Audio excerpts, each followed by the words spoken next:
Dámy a páni, bol som tu aj včera a som tu aj dnes. No na rozdiel od včerajška mám dneska plnú nádrž a mám tu svoj natáčací set. A svoj natáčací set tu nemám zo žiadneho iného dôvodu, ako aby som vám ukázal, jak táto moja krásavica drandí. Ospravedlňujem sa, strašne mi svieti slnko do očí. Spaľovacím motorom zdar, vítam vás u tohto videa.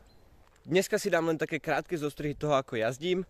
Mám tu takú nádhernú, podľa mňa to má tak 800-900 metrov. Viem, že odtiaľto od nášho domu do sadu, ktorý je až tam za tým, sú to 3 km. Takže ideme si to teraz skúsiť len tak prebehnúť hore-dole. Veľa paliva neminiem, však to sa nedá na takéto úžasnej babete, nie? Ukážem vám len to, včera sme ju akurát boli kúpiť, čiže samozrejme není plne nová, není to leštenka, není nejak rekonštruovaná, je to proste pojazdná babeta od prvého majiteľa. To viac menej, že od prvého majiteľa, ono to bolo tak, že chaláň ju kúpil od prvého majiteľa, ten ju iba trochu vyčistil, možno niečo na nej opravil, vymenil. A čiže kvázi po druhom majiteľovi, ale teoreticky vzato je to stále od prvého majiteľa. Čiže ja som vlastne kvázi teraz neoficiálne druhý majiteľ, oficiálne tretí. Isté, že nejaké známky hrdze tu sú, nálepky budem musieť dať nové. Chcel by som zohnať podobnú farbu, ako je tejto vínovo-červená, takúto vínovo-červenú. Prestriekal by som teda tieto diely karosérie, ktorú sú tou vínovou červenou. Rozmýšľam, keďže je tu táto nálepka, je tu viacero pekných vecí na tom, na tej... No proste kostre. Keďže je tu viacero pekných vecí na tej kostre, tak som si povedal, že nebudem rozberať celú túto babetu, keď je plne pojazdná, len kvôli tomu, aby som znovu nastriekal to, čo už je nastriekané. Čiže si zoberiem iba takéto časti, kde už je proste hrdza. Tie hrdzavé časti trochu vyšmirglujem a prestriekam ich znovu. Možno sedánku, hej. Rozmýšľam, ak by sa mi tento potiah nepáčil, bo už je trochu dotrhaný, trochu sa pomaličky trhá. Čiže možno by som aj potiah dal nový. Z tej mojej predošlej babety mám takýto istý potiah, kompletne nový objednaný z internetu. Pán mi ho tam dal, lebo ju rekonštruoval. No ale ja som si tam dal svoj, ktorý som si objednal z Bazošu a ten je o niečo krajší. Takže ten si možno vymením, to je iba otázka toho, či áno, či nie, ešte uvidím. No a teraz tá nádrž, ono. Hej, tá nádrž, ako podľa mňa každá jedna nádrž z babety, ktorá není vyliata, tak je trochu hrdzavá. To sa spraví. Ja budem teraz čistiť. Kúpil som si 4 80 gramové balenia citrodeka, kyseliny citronovej. Čiže aj tie reťaze si možno namočím do kyseliny citronovej, lebo tie sú úplne na hovno teraz. Som rád, že to vôbec naštartuje, že to vôbec jazdí. No a ešte tak len spomeniem, je k tomu aj zámok. Dámy a páni, ja som si už jeden zámok kupoval, neviem, či som to spomenul v nejakom videu, asi nie, lebo to bolo fiasko, lebo by tam nedržal ten zámok. Tento zámok je ten zámok, ktorý som dostal k tejto babete. No ja som si doma kupoval ešte jeden nový, ale ten mi nejak na tej mojej starej babete, no hold, nedrží tam, nepasuje tam. Čo sa mi strašne páči, tak sú... Tak je to, že vlastne predné riedka sú na takýchto šroboch, čiže ja ich môžem ako keby kvázi ohnúť a môžem ich úplne jednoducho vymeniť za riedka od volantu alebo niečo, volant od bicyklu alebo také niečo, to sa mi strašne páči. Čo však nie je už to, že ten asi prvý majiteľ to chcel prestriekať na bielo, ale nevedomil si, že asi to nepôjde. Takže teraz sa tá farba odlepuje. To mi je však absolútne jedno, lebo ak sa mi podarí to dočista vyčistiť, tak aby tam nebola žiadna biela, tak tam nedám bielu. Ak to nebude úplne čisté, alebo to bude doškrabané, tak proste dám dole tú starú farbu a znovu to prestriekam na bielo a toto budem robiť každých cca 5 až 10 rokov, podľa toho, koľko tam tá farba vydrží. Ono by bolo ideálne, keby som zohnal nejakú farbu, ktorá sa dá dať na normálny ony, lebo ako vidíte, toto je amatérsky striekané celé. Že to vlastne není od výroby takto biele, ale tá biela sa mi tam strašne mŕte páči. Takže ja by som to tam chcel nehať v takéto bielej. Dámy a páni, ono to vyzerá úplne super. Ja som spokojný. Schválne chcem vidieť, že na koľkatý pokus naštartuje. OK, prvý pokus. Druhý pokus.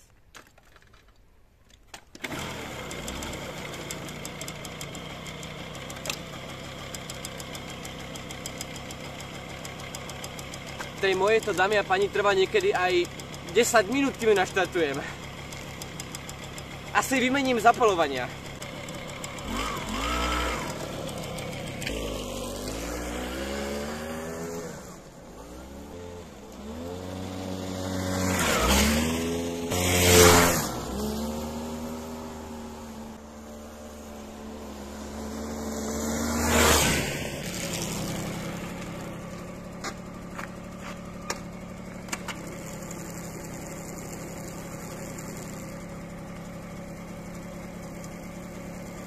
Ide sama. Dokonca ten chalan mi ukazoval, že vraj aj kilometre by mali byť originálne od originálneho pána, no čo ja viem. Akože je tam 6895, ešte 5 km bude to 6900, ešte 105 km bude to 7000 km. Dámy a páni, viete čo je 7000 km? 7000 km to je 100 krát odtiaľto od nás, od deda, až domov. Ku mne, do Bratislavy. To. No, to je jedna vec. Druhá vec, nejde mi otvoriť tento kufor. On je proste zaseknutý. Ja som to skúšal už 3 krát. Nešlo mi to proste. Ale nevadí, to sa časom vyrieši. Pri najhoršom to zlomím a kúpim nový. No a neviem, či ten pán hovoril, nepozeral som sa, na to som úplne zabudol, či je k tomu aj pumpa. Nie, pumpa k tomu není, nevadí, kašľať. Nepotrebujem pumpu. Aké tak si zoženiem nejakú novú z Decathlonu za 3 eurá. Z Číny. Dámy a páni, hen tam je posed. Není vidieť, je hmla. Ja som ho prešiel, lebo som si myslel, že toto je tiež posed. Ale toto je iba taká nádrž na vodu, ak sa nemýlim, alebo sa mýlim. A je to tiež posed, lebo... Aha, fakt, je to posed. OK. Dámy a páni, toto je posed vyrobený z takej tej nádrže na vodu. To je mega. OK, to som nečakal. Ja som myslel, že to je proste nejaká prestrnky nádrž do p***e. OK, to som nejakým spôsobom prežil, ani som nepadol na zem, na rifák. Dámy a páni, ja mám takú dobrú stabilitu tela, že som sa zdrbal z 1,5 metra. Neskapal som.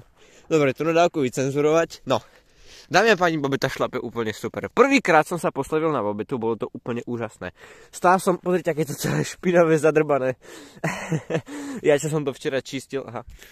Joj, babeta, prepáč, ale tak dobre drandí. Necítim, že či je horúca, alebo mám úplne zmrznuté ruky.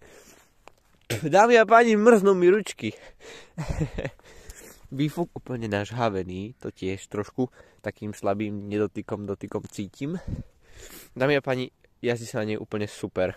Maximálku má možno okolo tých 40. Stále sa zabudám pozrieť na ten tachometer. Neviem prečo.